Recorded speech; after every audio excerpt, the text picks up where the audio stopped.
Welcome to This Week in Health IT News, where we take a look at the news that will impact health IT. This is another field report where we talk to leaders from health systems on the front lines.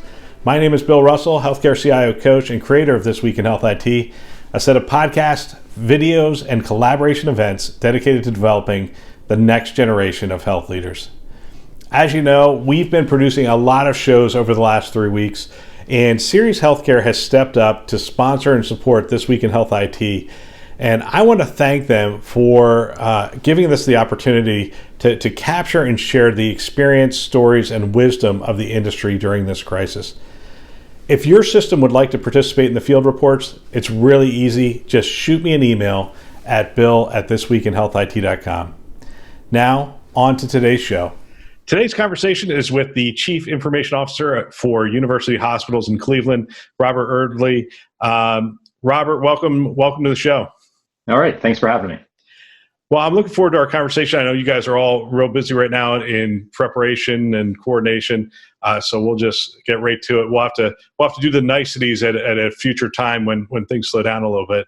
But before we get started, give us a little idea of University Hospital. What's the community you serve? What's the breadth and size?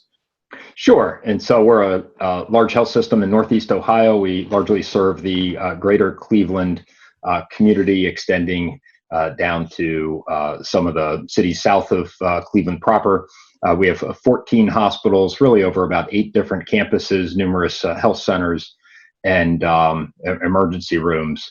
About a little over $4 billion of net revenues, just to give a sense of size. Yeah, no, that's helpful. So, what are the kind of things that are going on at this moment in time to provide us a little context that you guys are doing for the communities, that you're doing for in preparation for a potential surge in COVID patients? Well, with like many health systems, this coronavirus has really shifted from a couple weeks ago, where it was really centered around the screening tents and the testing centers, getting those operational, to now it really is all about the surge. So it's a lot of planning and preparing. As we sit here now on April 1st, there's predictions somewhere between April 15th and May 15th, somewhere in that window. And so we are working with our operational partners really to make sure that we are prepared should that surge come, or maybe if or when that surge comes.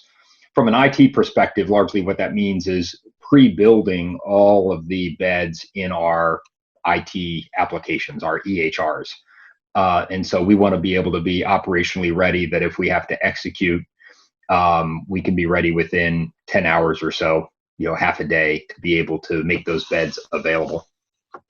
Yeah. So give us a little idea of the process of doing that. I know that some people have struggled with that. Is it as simple as creating a template and then replicating it, or is it a little more complex than that? That's generally the case. It's trying to plan out in certain units that we would have a surge bed 1, surge bed 2, surge bed 3. And so at each of our campuses, we've created 3 different surge units. I think each of those surge units have 30 beds each. I'm not exact on that, but that's the spirit of it. And so we have a different scheduling and registration system than our hospital-based EMR, and it's different than our bed tracking system. So we have those beds built out for us, it's Cerner Sorian.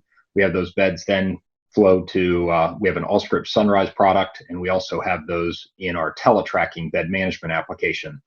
So with those as the 3 primary, we then can connect ventilators. We then can have documentation prepared so that we can take care of our community. Wow. So you're dealing with a bunch of different EHR products and solutions. You talked to me a little bit about, I'm going off script already, I apologize. Talk to me a little bit about what is the health system asking of health IT right now? So obviously, making sure the prep is ready for the surge. Are there, and telehealth, obviously, work from home. Are there other things they're asking you for, analytics, other things, other areas? There is. And so we have in our IT help desk software, we have ServiceNow. So we've created our IT pandemic dashboard. We've got about 75 items that we're tracking on that right now. It does run the gamut. And so early on, it was the screening centers and then the work from home. So we had to deploy a lot of laptops. We had to connect folks that were not typical remote users. And so, yeah, as of about 2 weeks ago, we were able to pull both of those off pretty well, get people situated so they can be effective working remote if their job allows for that. It's now shifted to making sure that we can manage the call centers. And so call centers virtually rather than physically is also kind of a special operational item, different than when you have everybody in the same building. So we're supporting our operational partners from a unified communication perspective. And then from a IT applications, we mentioned before, the kind of the surge planning, but two other big domains that we focused on is telehealth and analytics. And so I'll come back to each of those separately. So in telehealth, we've had a longtime partner in MD Live, who is our traditional kind of telehealth provider. But given the intense needs over the last 2 weeks, 3 weeks, we've shifted, we've leveraged the MD Live traditional avenue, but we've also now set it up so you can use our standard EHR applications and still have a video visit. So what that means in our world is we register in Cerner, Sorian, as I mentioned, in our practices as well. So we have 2,700 employed providers that we manage the IT for. So they register in Cerner, Sorian. They schedule an event in that registration system, and then they document in an Allscripts product called TouchWorks. And so the care is documented in TouchWorks. It's a scheduled event that gets billed out of the Cerner product. And then the uniqueness is that we're using what we're calling a visual communication channel that either is MD Live itself, or it's WebEx, or it's Zoom, or it's FaceTime. And we've actually offered a lot of flexibility to our practices in that. And we've offered our support to get those connections in any way possible, taking the guidance, the latest guidance from the CMS, that as long as it's one-to-one rather than published publicly on the internet, most of those are deemed as sufficient for the moment. And so that's really freed up our practices to conduct a scheduled visit, and then they would use one of these products. We also have Cisco Jabber that many of the practices use to create a connection to the patient. And then they document as if the person's sitting there with them. Yeah. So talk to me a little bit about the analytics journey. I'm sure there's a lot of requests for, key metrics and tracking of various things, I would imagine. And that's true. And so that's been one of those the second domain that really has kind of come into its own here. And so early on, it was a lot of internal operational items. As far as the metrics on where we have things, the number of screening exams that we've tested, the number of employees that we've tested, the number of successful or positive COVID tests. So those were a lot of the original requests. Now the requests shifting to a number of the federal governmental agencies have a series of requests out there that are looking for aggregation of number of hospital beds, how many are occupied. In the White House, CMS and HHS and others have really kind of had a drumbeat of requests to the healthcare community. And so we're a partner in that, either submitting to the state or the federal agency. In our analytics, we have Tableau and Power BI. So those are two different visualization programs. And so we've worked with our operational partners on building out some Power BI dashboards for the purpose of tracking. And then lastly in there, we had a special request to use the ArcGIS mapping software.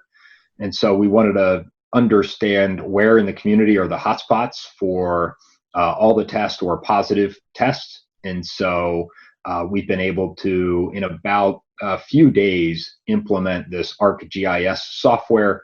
We've got some folks internally that had some experience using that. And so they quickly took the extracts that we supplied to them and then put it on a graphical or geographical heat map where all the all the addresses are for positive and negative screening exams.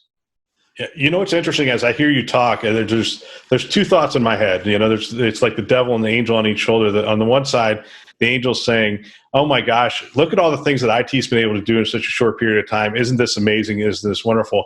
And on the other side, it's like, okay, well that changes our expectation for all IT projects moving forward. It's like people are going to walk into your office after this is all over and go, I want something amazing done, and I want it done in 3 days. What are the kind of things that you've been surprised that we've been able to do, or your team has really been able to do over the last, 4 or 5 weeks?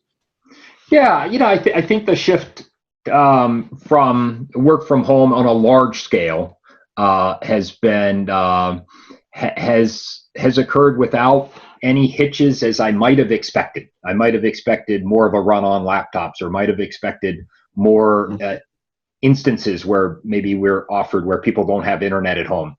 So the fact that that shift occurred really without any large scale hitches, I was pleased with that. It's very natural for us in IT that we work from home or we work remotely. But for large users of folks that normally come into the office to man the call center and answer billing questions or to schedule appointments, they don't always have the same technology capabilities that we might at our house. And so I was pleased with that. The other item that was a surprise to me, and it was a positive surprise, is the efficiency in the way that we chose to do our screening process.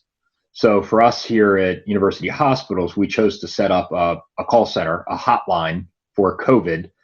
A physician, when they wanted to order a COVID screening exam, they would actually call the hotline, walk through the patient's symptoms, and then the hotline would enter that screening exam as an order in our laboratory product.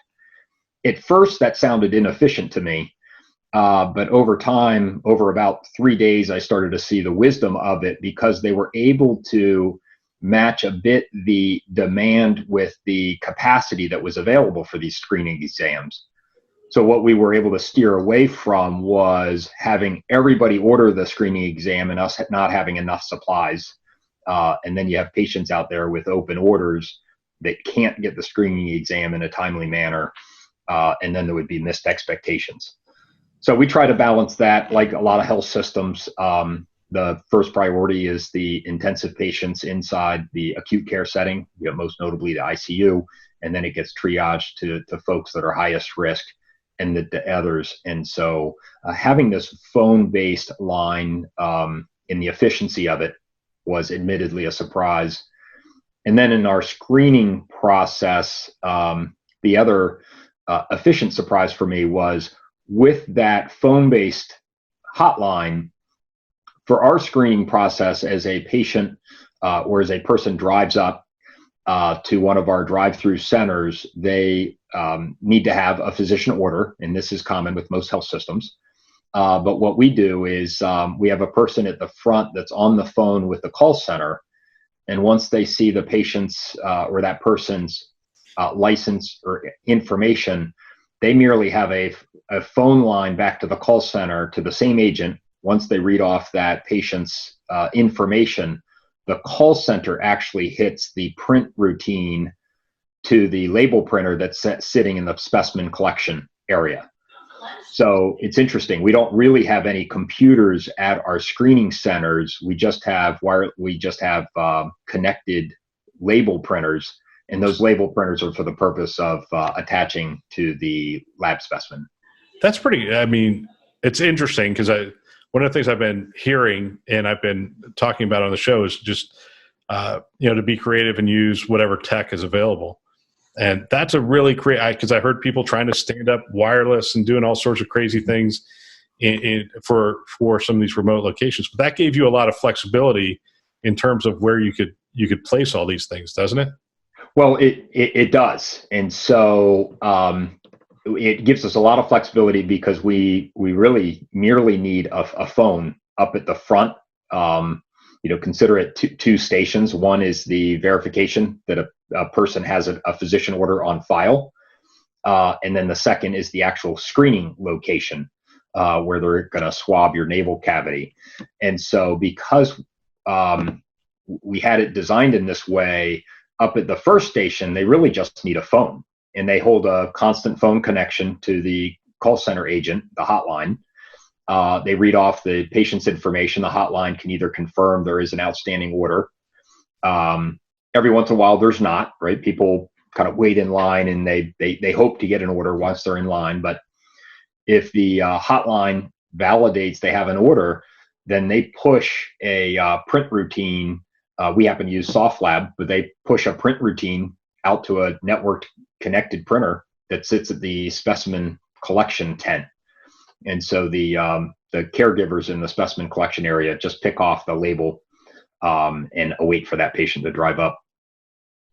So let me close out with this. I want to talk a little bit about your call center, so are any of your call centers still operational with people like sitting 6 feet apart from each other, or have you pretty much dispersed most of those to be geographically dispersed, people working out of their homes, and your call routing to them specifically? Yeah, I think largely dispersed. We do still have our buildings open. So I think on some cases where an individual might not have connectivity at home, we still have our buildings open. And in those cases, we do take daily temperatures of the folks entering the building and do a screening for everybody who enters the building. It's in our state, that's a governor's request to do that if you're continuing to operate a building. But to my understanding, the capacity or the attendance in that building is quite low now. Most people have gone virtual. So how were you able to do that? I assume you had some VoIP solution that you could redirect these calls and still utilize your call center software to track things? That's right. So in our case, it's largely a Cisco-based unified communication platform. So we have Cisco Call Manager, we have Calabrio call recording, and so we largely have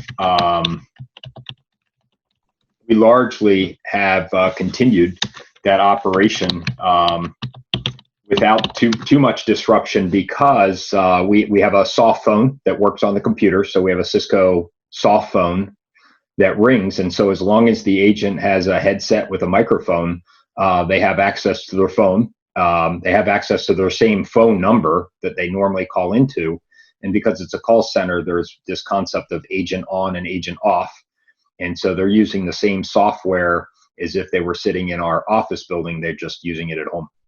Yeah, no, that's fantastic. I know we've gone over, and I appreciate your time. Thanks again, Robert. We will have to connect again at a later time. We'll touch base. I'd love to hear some of the stuff you guys are doing. Okay, Bill. Thanks for connecting. Thank you. That's all for this show. Special thanks to our channel sponsors, VMware, Starbridge Advisors, Galen Healthcare, HealthLyrics, and ProTalent Advisors for choosing to invest in developing the next generation of health leaders. If you want to support the fastest growing podcast in the health IT space, the best way to do that is to share it with a peer. Send an email, DM, whatever you do. You can also follow us on social media, subscribe to our YouTube channel. There's a lot of different ways you can support us, but sharing it with a peer is the best. Please check back often, as we will be dropping many more shows until we flatten the curve across the country. Thanks for listening. That's all for now.